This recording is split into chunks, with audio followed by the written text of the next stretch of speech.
नमस्कार, मैं हूं भारती नागपाल। मेरे इस नए चैनल इंडिया की सुनो में आप सभी का स्वागत है।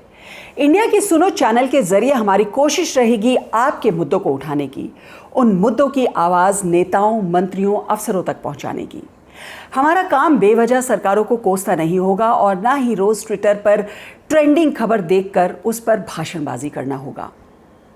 हमारी कोशिश होगी आपसे जुड़े हुए मुद्दों को बेबाकी से उठाने की, उस पर एनालिसिस करने की और आपको उसकी पूरी जानकारी देने की।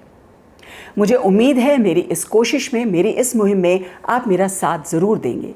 मेरे इस चैनल इंडिया की सुनो को सब्सक्राइब करेंगे, लाइक करेंगे और शेयर भी करेंगे, ताकि ज़्यादा से ज़्यादा लोग इससे जुड़े और हम उनकी प्रॉब्लम्स को, उनसे जुड़े हुए मुद्दों को आगे तक ले जा सकें। आज मैं बात करूंगी अनएम्प्लॉयमेंट की, यानी बेरोज़गारी की। देश में बेरोज़गारी अपनी चरम पर है, पर इस पर मेन स्ट्रीम मीडिया कोई ज़्यादा बात नहीं करती। कभी कभार जब कोई एजेंसी बेरोज़गारी के आंकड़े पेश करती है, तब मीडिया भी उस पर एक दिन की बहस करती है, गेस्ट को स्टूडियो में बुलाती है, नेताओं को बुलाती है, सवाल पूछती है नेताओं को। चैनल्स पर उनके नेताओं से जवाब भी मिल जाते हैं, पर अगले दिन फिर उस पर कोई चर्चा नहीं होती, कोई फॉलोअप नहीं होता, ताकि जवाब देने वाले या फिर सरकार पर कोई प्रेशर बने। पर कोई बात नहीं, हम अब बार बार सवाल पूछेंगे, आरटीआई ज़रूरत पड़ी तो डालेंगे और जवाब पाने की भी कोशिश करेंगे। तो बात है देश में बढ़ती बेरोज़गारी की। बेरोज़गारी की मार झेल रहे पढ़े लिखे युवाओं की मुश्किलों का एक जीता जागता जो उदाहरण है वो पश्चिम बंगाल में देखने को मिला है। कोलकाता के एक सरकारी अस्पताल में डोम के पद पर 6 वैकेंसीज निकली हैं। इस नौकरी को पाने की होड़ में कई इंजीनियर, पोस्ट ग्रेजुएट और ग्रेजुएट्स भी लगे हुए हैं। अब ज़रा आपको बताते हैं कि ये वैकेंसीज हैं किसके लिए और कौन इन पर अप्लाई कर रहा है। दरअसल कोलकाता में एक सरकारी अस्पताल में शवों को संभालने के लिए प्रयोगशाला सहायक के 6 पदों के लिए वैकेंसी निकली है। इन 6 वैकेंसीज के लिए 8000 एप्लीकेशंस आ चुकी हैं और जो अप्लाई कर रहे हैं उनमें इंजीनियर्स हैं, ग्रेजुएट्स हैं और पोस्ट ग्रेजुएट्स लोग भी शामिल हैं। मुर्दाघर में जो मॉर्चरी होती है उसमें बोलचाल में जो प्रयोगशाला सहायक को डोम कहा जाता है। नील रत्न सरकारी मेडिकल कॉलेज एंड हॉस्पिटल के फोरेंसिक मेडिसिन एंड टॉक्सिकोलॉजी विभाग में डोम के पद की 6 वैकेंसियों की जो भर्ती होनी है, उनमें जो आवेदन आए हैं, जो एप्लीकेशंस आई हैं, उनमें करीब 100 इंजीनियर्स हैं, 500 पोस्ट ग्रेजुएट्स हैं और 2200 ग्रेजुएट उम्मीदवार हैं।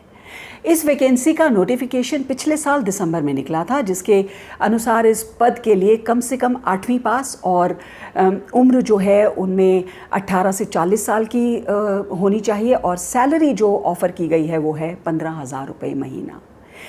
अब आप लोग इसी से अंदाज़ा लगा लीजिए कि बेरोज़गारी की हमारे देश में क्या हालत है।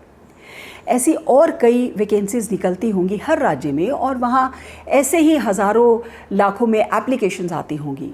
Centre for monitoring Indian economy की एक रिपोर्ट के अनुसार पुडुचेरी में सबसे ज़्यादा बेरोज़गारी दर है, यानी 47.1%।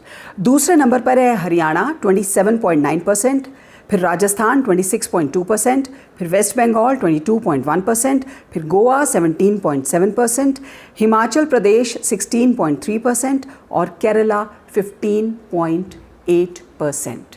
डेटा ये भी है कि केंद्र और राज्य सरकारों के 60 लाख से अधिक स्वीकृत पद जो हैं वो इस समय खाली पड़े हैं। आइए आपको बताते हैं कि केंद्र और राज्य सरकारों में कहाँ और कितने स्वीकृत पद खाली पड़े हैं। 60 लाख में 9.10 लाख पद केंद्र सरकार के मंत्रालयों और विभागों के हैं। देश के पब्लिक सेक्टर बैंकों में 2 लाख पद, रक्षा क्षेत्र में इंडियन आर्मी में 1.7 लाख पद, सेंट्रल आर्म पुलिस फोर्सेस में करीब 92,000 पद, इसके साथ ही राज्यों के पुलिस विभाग में 5.31 लाख पद, देश भर की अदालतों में जिसमें सुप्रीम कोर्ट, हाई कोर्ट और लोअर कोर्ट्स भी शामिल हैं, उसमें 5,000 से ज़्यादा पद खाली पड़े हैं। अखिल भारतीय राज्य सरकार कर्मचारी महासंघ यानी AISGEF की माने तो विभिन्न राज्य सरकारों में खाली पड़े रिक्त पदों को अगर मिलाएं तो राज्यों में ये संख्या 30 लाख से ज़्यादा निकलेगी। बात की जाए केंद्र सरकार की तो केंद्र के विभिन्न मंत्रालयों और विभागों में 2014-15 में 4.21 लाख पद रिक्त थे, जो कि इन विभागों में कुल स्वीकृत पदों का 11.5% थे। इन रिक्त पदों की संख्या 2018-19 में बढ़कर 9.10 लाख हो गई थी, जो कि कुल स्वीकृत पदों का 22.76% है। यानी 2014-15 से 2018-19 के बीच रिक्त पदों की संख्या दुगनी हो गई है।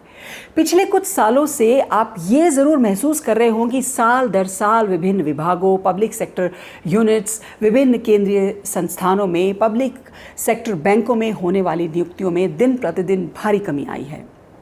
कोरोना महामारी ने यह साबित कर दिया है कि केवल और केवल सरकारी तंत्र ही मजबूती से ऐसी त्रासदी के दौरान लड़ाई लड़ पा रहा है, और उसमें भी खासकर असेंशियल सर्विसेज सेक्टर जैसे कि हेल्थ और बैंकिंग, वो ज़्यादातर जो है लोगों को जनता को सुविधाएं मुहैया करवा रहे थे, परंतु प्राइवेट सेक्टर तो कहीं दिखाई भी नहीं दे रहा था, और जो था भी वो सिर्फ अपना मुनाफा कमाने में लगा हुआ था, जिस कारण से ज़्यादातर आम लोग इस प्राइवेट सेक्टर में जो है उसकी पहुंच से बहुत दूर थे। तो इंडिया की सुनो, बेरोजगारों की सुनो, क्या होगा इस देश का और देश के नौजवानों के भविष्य का। आज के लिए बस इतना ही। धन्यवाद।